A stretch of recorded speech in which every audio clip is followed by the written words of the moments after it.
حدوتة مصرية حدوتة مصرية حدوتة مصرية. كيف يرى الرجل المرأة أو كيف يناقش الرجل قضايا المرأة؟ طبعا لما تناقش من خلال عمل سينمائي بيبقى الموضوع مهم جدا، انه بيبقى فيه تفاصيل كتير قوي. هل بيبقى صعب عليه ولا سهل؟ هل بيكون محق فعلا في آرائه ولا لأ؟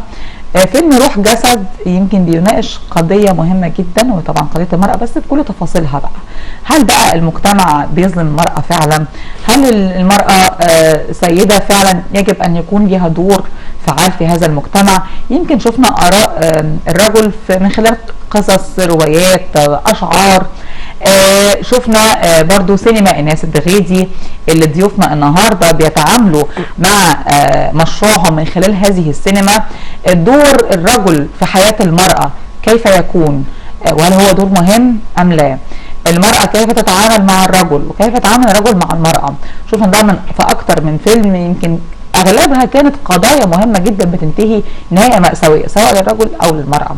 تفاصيل اكتر عن روح جسد هنعرفها من ضيوفنا النهارده. معانا نور الدين علي مخرج الفيلم. اهلا بيك يا نور. اهلا بيك يا فندم. طبعا انت الموضوع كان صعب عليك، انت المخرج بقى. ومعانا مدير انتاج الفيلم شادي علاء الدين. اهلا بيك يا شادي. اهلا بيك. كان لسه طبعا يا شادي جدا. خرب بيتي.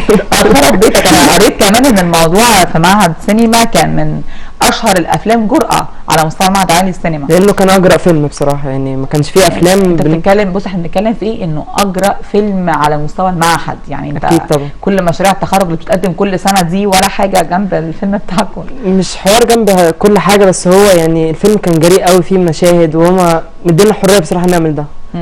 فده كان الجرأة في الموضوع. فكرة الفيلم بشكل سريع برضه عشان نوضح لجمهورنا احنا هنتكلم عن ايه.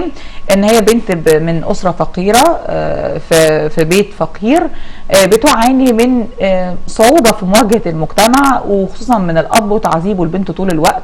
ان هو شايف ان البنت دي لازم يوقدوها زي ما كانوا بيقولوا زمان، علشان هي هتجلب العار ليه والاهله ولعيلته. حاطط طول الوقت في دماغه انه والدتها هي خانته، طالما والدتها خانته فالبنت هتعمل زيها، فاتجوز من سيده اخرى كانت بمثابه السجانه للبنت دي، وبتستمر الاحداث. طيب نعرف بقى من نور التفاصيل بالظبط. الفكره دي فكره مين بقى؟ فكرة نور. فكرتي انا، والسيناريو والحوار بتاعي برضو نفس طيب حلو. الفكره بقى دي جات لك ازاي وليه؟ ايه الصعوبه كده؟ بس انا حابب يعني اعقب الاول على حاجه حضرتك قلتيها في التقديم وكده. هو انا مش عامل الفيلم من منطلق سينما ايناس الدغيدي. يعني هي سينما ايناس الدغيدي ده كان يمكن مشروعي التسجيلي السنه اللي فاتت. كنت بتكلم عن جرأتها او عن مهاجمتها لذكوريه المجتمع والى اخره. فحبيت ان انا اتناول ده، ومن خلال رؤيتي انا اشوف ايه اللي عند ايناس الدغيدي رفضه الناس او واطرحه في الفيلم. لكن فيلمي بقى اللي رفض الناس رفضوا عند ايناس الدغيدي الجرأة، وانت قدمت ده. اكيد. بس الجرأة بأنه شكل والى انه مدى، وبيخدم فكرك ازاي وثقافتك ازاي. فاكيد هي جريئة جدا، وطبعا يعني هي استاذة كبيرة ومخرجة كبيرة. لكن عندي انا في الفيلم طرحت ده من خلال رؤيتي انا او ثقافتي المحدودة. طبعا اكيد هي اكثر خبرة مني يعني. روح جسد هو فيلم زي ما حضرتك قلتي القصة كده، بس يمكن اكتر ما كان لفت نظري ان انا احط الضوء عليه فكره ذكوريه المجتمع، فكره الحرمان، فكره الكبت والى اخره، يعني من الافكار اللي احنا بنشوفها في المجتمع الذكوري. الحرمان العاطفي ولا الحرمان الجسدي ولا الحرمان المعنوي ولا الحرمان المادي؟ اي حرمان؟ الحرمان من كل شيء. اولا انت عندك الحرمان المعنوي، ده مصيبه اصلا. ده بيضم العاطفه وبيضم المشاعر، وده اللي بيسبب الحرمان الجنسي وبيعمل عليه حاجات كتيره جدا. يعني البطله بتاعتنا عندها حرمان عاطفي، وعندها حرمان جنسي، وعندها حرمان من كل شيء ممكن يطفر لاي بنت في الدنيا. ده مش لسبب الفقر، لسبب الجهل. يعني جهل ذلك الرجل القاسي شديد القسوه اللي بيتعامل مع البنت لمجرد جنسها ان هي انثى. يعني مش بس فكره الكونسبت ان امها خانتها فخايف ان هي تطلع زيها، لا، ده فكره ان هي بنت في حد ذاتها دي. يعني وتعاملوا اصلا مع مراته ان هو سي السيد وهي الست الجاريه اللي عنده. يعني اكيد لما تشوفي الفيلم هتلاقي فيه تفاصيل اكتر بتوضح الفكره دي. طبعا طبعا يا فندم. طيب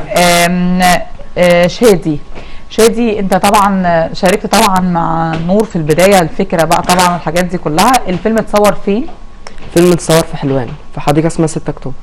الفيلم كله في الحديقه؟ لا، وكان في عندنا مشاهد داخلي زي شقه فده بس الحديقه كانت اصعب حاجه عندنا لاننا كنا جنب عزب يعني. بص هو انا اول مره يعني انا على حسب خبرتي المحدوده اول مره اشوف مدير انتاج في فيلم مشروع تخرج. ده بقى ليه عشان انت بجد اللي صرفت؟ يعني بجد انت غراموك يعني ولا ايه؟ فيلم انتاج معهد السينما انتاج مع السينما. انتاج مع السينما متكفل بالليله يعني.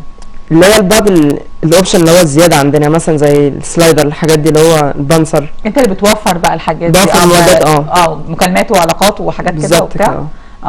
طب الفيلم كان تكاليفه باهظه ولا كان تكاليفه كويسه؟ في شقه اتأجرت، في حديقه اتعمل فيها، في ملابس، في ديكور، اكيد في شخصيات كمان ممثلين طبعا. لا الفيلم اتكلف لان كان معانا ماكير وكان معانا ايجار الشقه وايجار الحديقه، فكل ده كان تكلفه بالنسبه لنا غير المعهد. تمام. بس في بعض الحاجات يعني مثلا حسب رؤيته ان الشقه دي عجبته في سعرها زياده فهو كنا بنضطر ندفع الفرق ده من معانا.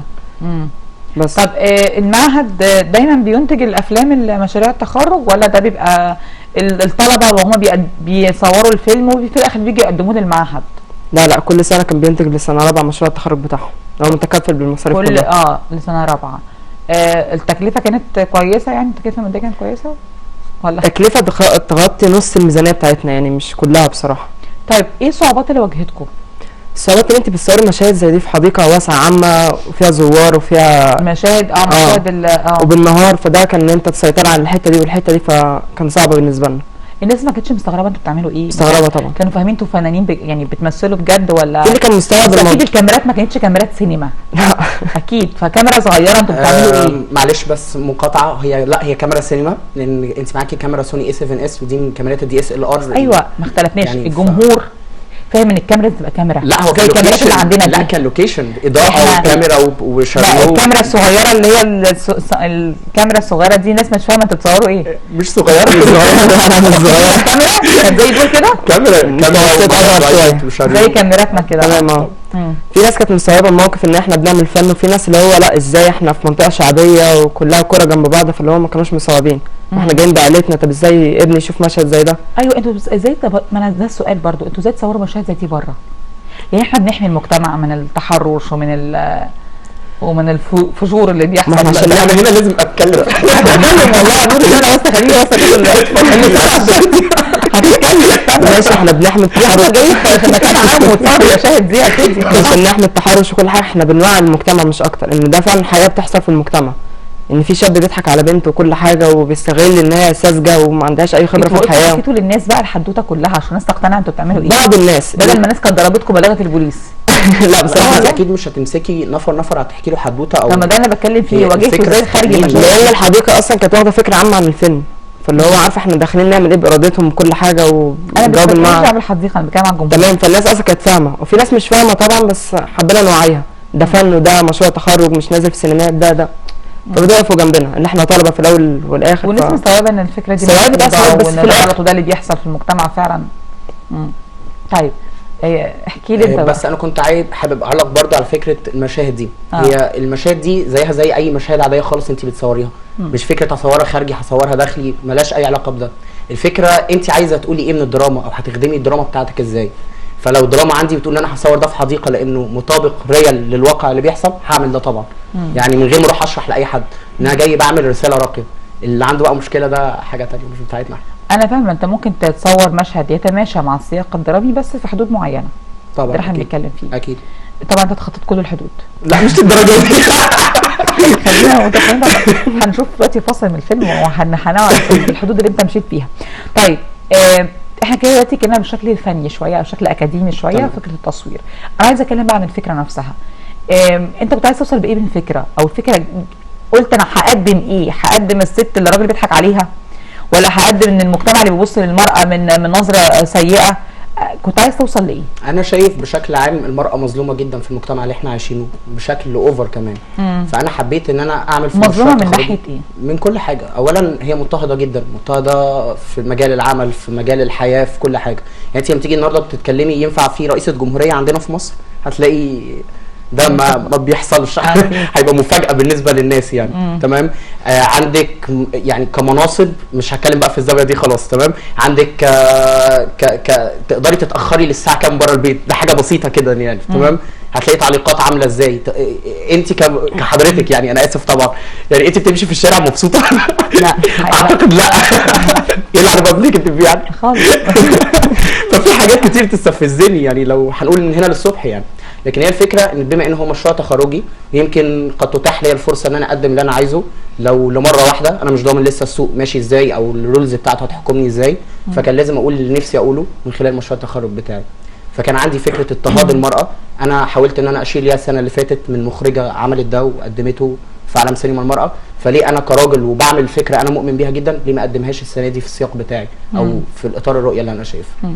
طيب شادي، لما كنت بتتعامل مع الناس وبتشرح لهم فكره الفيلم، الناس كانت بتتعاطف مع الفكره وشايفين فعلا ان رايكم واحد او رايكم صح، ولا كان لا غلط واللي انت بتعمله ده ما ينفعش والمراه مش مضطهده؟ يعني كانت الاراء ايه؟ ده غالبا من زوار الحديقه كانوا رافضين المبدا اصلا، ان هو رافضين ان احنا نشرح المبدا. بس 1 و2 و3 احنا طلاب واحنا ده مشروع وفيلمنا والتخرج ومش هنتخرج، فبدأوا يتعاطفوا معانا لحد ما. بس مش متعاطفين مع الفكره؟ مش متعاطفين لا. ليه بقى؟ ما ده اللي عايزه اتكلم فيه، ليه مش متعاطفين مع الفكره؟ لاننا ماشيين لان انت الفكره دي انت بتعرضها للناس دي، تمام. طالما هم مش متعاطفين مع الفكره انت اقتنعت انك تكملها وتقدم فيها؟ ما المقتنع لان انا اصلا حابب الفكره، لان ده فعلا بيحصل في المجتمع. انت حاببها لكن اللي انت بتعرضها له مش حاببها. ما احنا لازم نصدق اللي بيحصل في المجتمع، مش هنفضل نخبي على بعض او هنكذب على بعض، دي حقيقه فعلا بتحصل في المجتمع. واحنا ماشيين بعادات وتقاليد ربطانه فمش عارفين نخرج عنها. بس دي الفكره اللي كانوا المبدا الاساسي للربط. برضه فكره العادات والتقاليد دي مهمه جدا، خصوصا مع ممثله الفيلم يعني عبير طبعا موجوده معانا وهتكون ضيفتنا بعد دقايق.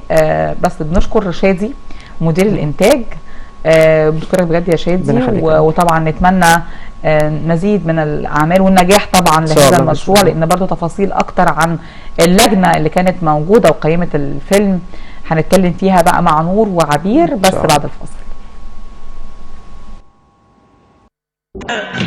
حدوته مصريه حدوته مصريه حدوته مصريه. مفيش حاجه فول كفر يعني. هات لي ورقه شوف حضرتك احنا بنعمل بروفا يلا يا ريس يلا. خش كده هتخش كده اول ما هتخش كده انت جايه بقى ايه؟ جايه تمشي كده يلا وتقومي واقعه. بس احنا عايزين نمارك العلامه. ماركناها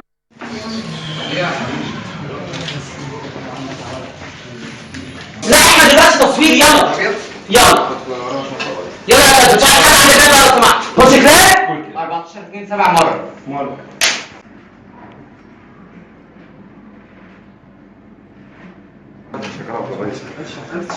يعني شفايفه ازاي ما فيهاش يا جماعه؟ قول له وشه ما فيهاش حاجه ما شاء الله، ده مبهدله يعني. كده واقفين على حاجه ولا نركب؟ بص يا دكتور خش كده يا معلم. اشتغل بقى كده ايه انت فاهم. هو يلا خش بالدراع الاول. بس انت شديت عليها قوي. اكسر للبت ده يطلع لنا 24 فولا بس خش كده. مساء الخير. خلاص بقى خلينا نخش اوضه اي حاجه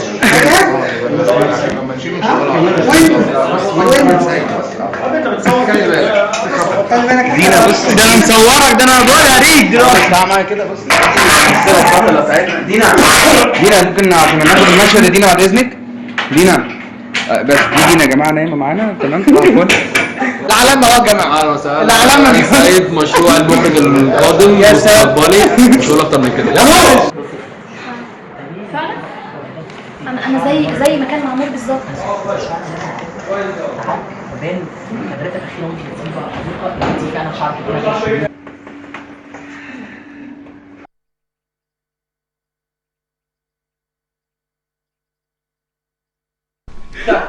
برحب بضيفتنا عبير منصور ممثله في الفيلم وكانت زوجة الاب المعذبه للبنت. يعني ازيك يا عبير؟ يلا عامله ايه؟ عبير استاذ مساعد بكليه اداب بجامعه حلوان قسم مسرح، يعني انت اكاديميه في الموضوع. طب ساعدتي نور بقى في الاخراج ولا لا؟ لا انا طبعا حدودي كان التمثيل طبعا. ونور عمل معايا. نور كمخرج بما انك استاذه بقى. لا نور من بدايه تعرفنا اول جلسه معاه يعني باين ان هو محدد اهدافه قوي وعامل السكريبت وعارف هيطلع الفيلم ازاي. لما قعدنا جلسات الاعداد، وانا كمان بحييه لان هو جلسات الاعداد خلتنا كلنا نوصل للشخصيات بشكل سليم وبشكل محدد وعارفين هنعمل ايه، لدرجة ان احنا لما ابتدينا التصوير ما تعطلناش كتير في الاداء بتاعنا. فقعدنا عملنا اعداد كويس واتناقشنا كتير في تفاصيل الشخصية والشخصيات الاخرى وعلاقاتهم ببعض، واختيارنا للازياء ويعني حاجات كتير. كنا يعني الاعداد الجيد اعتقد ان هو وصل الفيلم انه يبقى بشكل جيد جدا. مدة الفيلم كانت قد ايه تقريبا يا نور؟ تلت ساعة. تلت ساعة. ما هو تقريبا بيبقى من 6 دقايق لتلت ساعة هو او انت نص ساعة. مش عندك رولز قوي حاكمه الموضوع دوت، بس طبقا لرؤيتك يعني. طيب انا قريت انه كان في فنانين يعني مخرجين كبار ونقاد كبار حضروا طبعا العرض بتاع الفيلم. عايز اعرف الاراء بقى، يعني الاسماء الاول. اولا كان في استاذنا داوود عبد السيد، استاذنا تامر محسن، استاذ محمد ياسين، استاذ طارق الشناوي، يعني استاذ امين رمسيس. طارق الشناوي صعب قوي نقده. قال لي لازم تحط على الفيلم للكبار فقط. صعب قوي استاذ طارق الشناوي يعني بيخاف منه.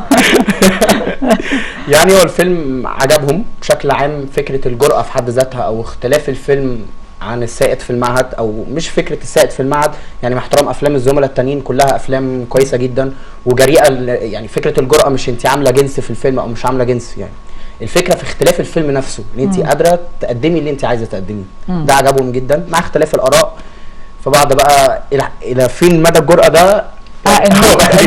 النقد الهدام كان ايه؟ مش هقول لك نقد البناء دلوقتي، البناء خلاص عرفناه، النقد الهدام كان ايه؟ النقد الهدام ان هم شافوا ان فيلم كفيلم قصير او فيلم مكثف فيه اللي انت عايزه تقولي ايه، فاوفر ضغطت فيه قوي الافكار. ان انت مثلا مشاهد الجنس كانت واخده مثلا نسبه من تلت ساعه من الفيلم او كده على حد قولهم يعني كتلت ساعة. فهم شايفين ان مشاهد الجنس ما خدمتش التلت ساعة، يعني كنت ممكن ان انا اقلل منها او اخفف منها في سبيل وصول الفكرة بشكل اكتر من كده. طبعا ده ما يناسبش رؤيتي، بس ده وجهة نظرهم هم. والفيلم بالنسبة لهم خدوا لك الدرجة خلاص تمام؟ لا لسه النتيجة ما طلعتش يعني ممكن نسأل. طيب حبيبي احكي لي عن دورك بقى، يعني لما دور اتعرض عليكي ما خفتيش بقى تبقى انت طالعة شريرة كده في الاول ولسه بداية وحاجات كده وبتاع ولا ايه؟ لا هو يعني انا بسمي دوري مع نور يمكن عودتي للتمثيل. انا يعني اشتغلت كتير من بعد تخرجي من المعهد وتوقفت برضو فترة طويلة، بس انا حاسة ان بامل كبير جدا في الدور ده، يعني خاصة بعد ما سمعت اراء النقاد او المخرجين علقوا على دورك. هم علقوا. نور طبعا نقلني انطباعهم فكان اسعدني كتير جدا. دكتور احمد فهمي رئيس قسم الاخراج خرج واتكلم معايا عن شغلي يعني اثناء التحكيم، فانا كنت مبسوطه جدا. الدور طبعا اي ممثل او ممثله بيبقى عايز يعمل اي دور، اي تفاصيل لاي شخصيه، ويا ريت تبقى بعيده عنه وعن تفاصيل حياته عشان يلبس جلدها كده ويستمتع بيها. شخصيه زوجة الاب ليه دايما طالعه شريره يعني؟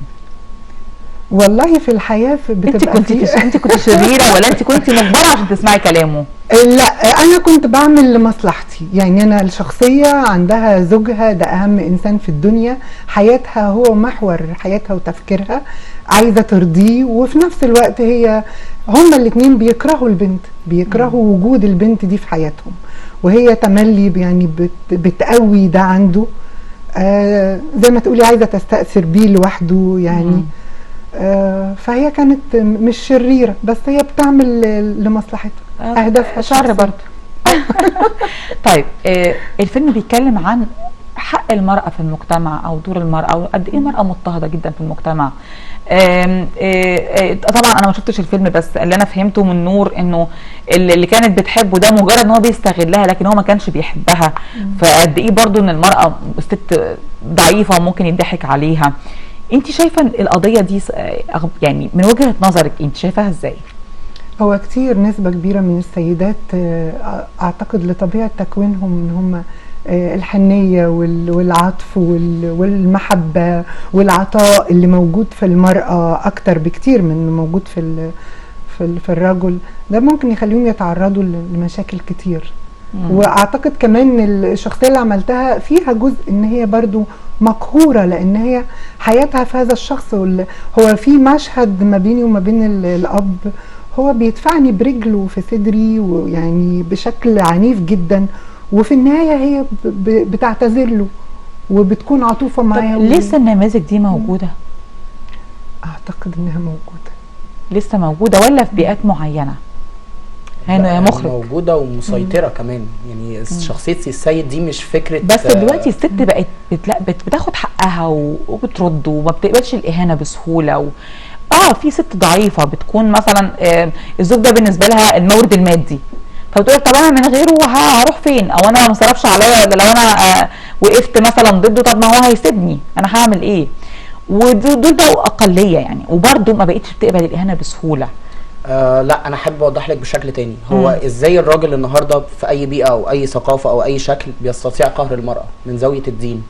يعني انت واجباتك عليكي السمع والطاعه زي ما بيقولوا، سواء بقى كنتي في بيئه فقيره غنيه. احنا بنشوف نماذج كتيره جدا. تشوفي نموذج الست الغنيه واللي هي جوزها بيشتغل مثلا في الخليج، وهي هنا في مصر وظيفتها تربيه العيال والبيت ومش عارف ايه. ده مثال بسيط طبعا، انا مش بعمم بشكل عام. المثال عندنا في الفيلم مثال رجل عايش في بيئه شبه عشوائيه، عايش بفكره السيد والى اخره، عنده كبت، عنده حرمان، عنده جهل، والجهل ده اكبر حاجه عنده يمكن في الشخصيه بتاعته. لو ما كانش جاهل كان هيعرف ان لو ما استخدمش القسوه وما استخدمش الكبت وما كانش هيشوف بنته في احضان واحد تاني. يعني فكره الفيلم كلها مبنيه على موقف، هو انه يخش من باب البيت يشوف بنته في حضن الولد ده، وبعدين الانتقام. واللي حصل بقى في النهايه اللي حصل لازم تشوفي الفيلم بقى. بس الناس برضه هتبقى عندها تعرف، الناس مش هتشوف. انا بنهي الفيلم بان هي تحررت واخدت حريتها، بنهي الفيلم بابتسامتها وهي بتبص له وهو بيشوف المشهد دوت. اذا كان ده الجسد اللي انت فضلت تعذبني بيه طول حياتي وعايز توقده، هو نفس الجسد اللي انا هنتقم بيه منك وهوريك نفس المشهد اللي انت كنت خايف طول العمر انك تشوفه. يعني البنت فكرت ازاي تنتقم من هذا الرجل اللي هو يعني الاب القاسي. تعرف الفيلم ده لو اتعرض في السينما رقابيا يترفض من اول مره؟ طبعا. انت عارف ان المشهد النهائي ده بس كفيل ان الرقابه ترفض الفيلم. الفيلم اسمه روح جسد، يعني المعايشه بين الروح وبين الجسد. روح البنت ومشاعرها والمعنويات كل ده فين؟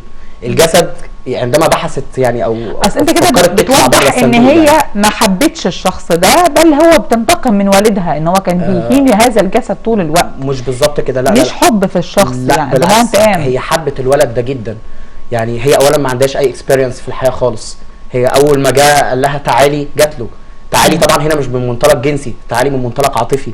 يعني رسم عليها دور الحب ويمكن عشان هي مش شايفه العاطفه في البيت فانجذبت العاطفه بره البيت، فخرجت بره ده. أيوة لما لقت العكس. قولي يا عبير. انا عايزه اقول المشهد الاولاني بتاع الفيلم الافتتاحيه، هي فعلا البنت مصدقه ان هو بيحبها لحد ما هو قال لها جسمك حلو، او انه عايز يلمسها. الجسم يعني ده عايز السرير. يعني طبعا طول المشهد انا عايز اقول لك انت طول المشهد بتتفرجي عليه، طول المشهد انت بتتفرجي عليه من بدايه الفيلم انت شايفه حاله رومانتك جدا. يعني فعلا هتصدقي ده. يعني انت في الاول شايفه كلوز على ايديهم وسامعه كلام وحب وخلاص البنت طيرانه، مجرد ما بيقول لها الجسم ده عايز السرير وتبداي تشوفي هو بيعمل ايه، في تحول 180 درجه. يعني انا بعتقد ان المشهد ده مصر سين الفيلم رغم ان اول مشهد يعني. عشان كده انا كنت بقول ان هي ما حبتوش. يعني هي بعد ما انا بقول كده ما حبتوش، بعد لما قال لها الجمله دي هي فكرت باسلوب تاني خالص. يعني فكرت بالزبط. في الانتقام اللي هي تحقق بيه تحررها. يعني فكره الانتقام دي او مشهد الانتقام ده بيدل على انه ما فيش حب، لانها لو عاطفتها اللي بتتحكم فيها مش هتفكر في الانتقام طبعا. لكن هي طالما في انتقام دخل مع العاطفه بقى العاطفه اتلغت. الانتقام بيكون اقوى من العاطفه.